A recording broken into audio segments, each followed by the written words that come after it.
Bonjour à toutes et à tous, je fais une petite vidéo pour vous présenter le logiciel Multisim. Avant de commencer, il faudra bien sûr lancer votre logiciel et créer un nouveau projet. Pour ce faire, allez dans File, New, Design.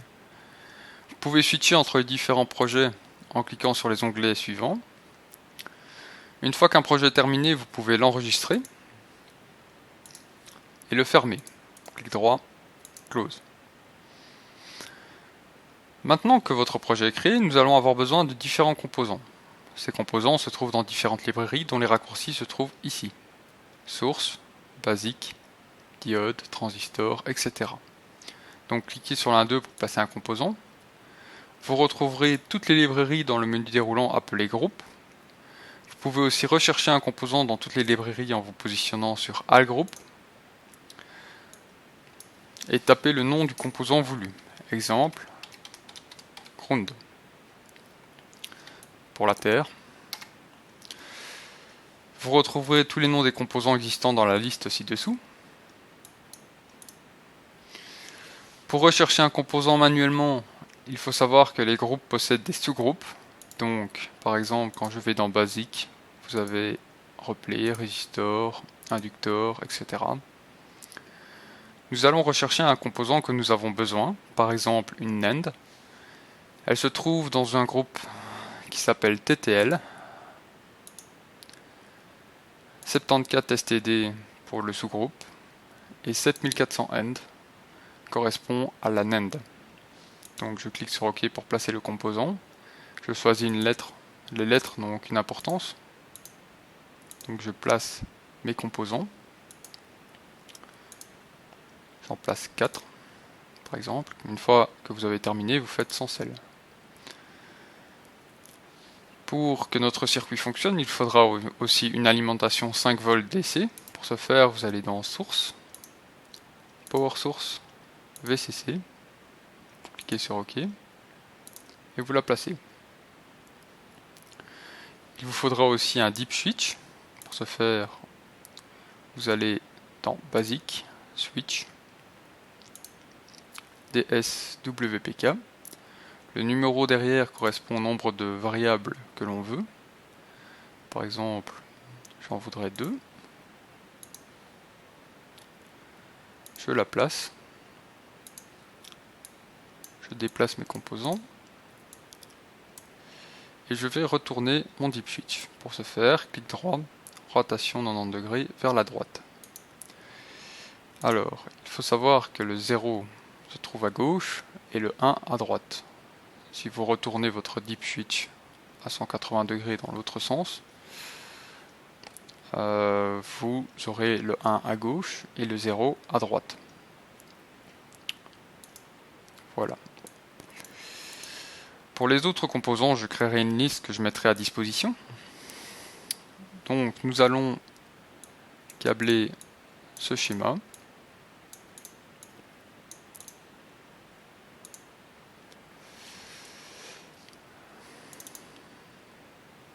Vous pouvez créer des droites comme celle-ci.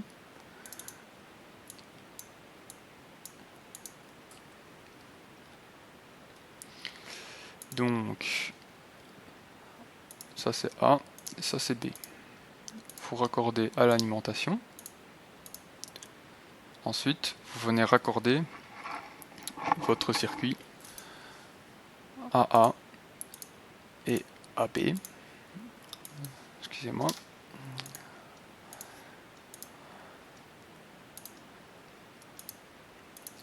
Ensuite, vous continuez votre câblage.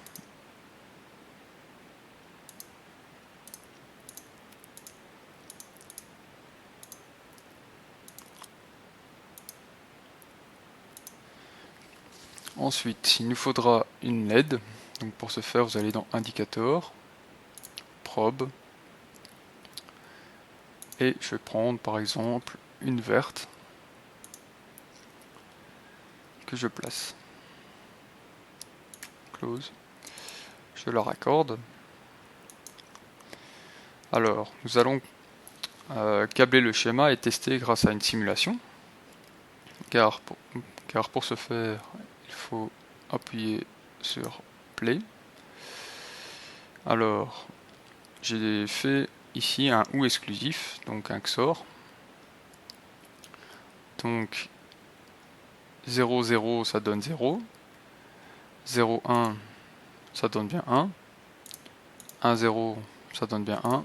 Et 1, 1, ça donne 0. J'ai fini ma simulation, je la coupe pour faire les modifications. Par exemple, je peux aussi ensuite améliorer le design. Donc on peut enlever les descriptions des composants. Pour ce faire, on fait un clic droit sur le composant, propriétés, display, use. Donc on enlève show value et show ref-def. Donc le value c'est pour le 7400N et l'autre pour le U1A. Je clique sur OK et les descriptions disparaissent. Vous pouvez aussi placer du texte en allant dans place, texte. Par exemple, je veux nommer mes variables. Je fais un clic à côté. Je le positionne comme il faut à droite. Place, texte. Et je veux nommer P. Alors on peut espacer plus les fils pour savoir mieux placer son texte. Alors maintenant, nous allons créer un nouveau projet pour voir le logic converter. Donc vous l'aurez compris, cela permet de convertir des fonctions logiques. Il se trouve dans la barre d'outils à droite, donc ici. Vous le placez et vous faites double clic dessus. Vous pouvez y accéder en faisant aussi clic droit, propriété. Alors, que voyons-nous? Nous pouvons créer une table de vérité avec 4, 8, 16 possibilités suivant le nombre de variables. Nous pouvons ensuite modifier les valeurs de la sortie de la table de vérité. Donc par exemple, si je clique une fois, ça donne un 0. Si je clique deux fois, ça donne un 1. Donc voilà. Je vais créer une XOR, donc une fonction équivalente. Pour ce faire, il faut 1, 0, 0, 1. Donc à partir de la table de vérité, nous voyons que nous savons déterminer l'équation de celle-ci en cliquant ici. Donc je clique et il a bien trouvé la fonction de l'équivalent. Une fois l'équation déterminée, nous pouvons générer le schéma de l'équation logique en AND ou avec toutes les portes logiques. Donc je vais essayer.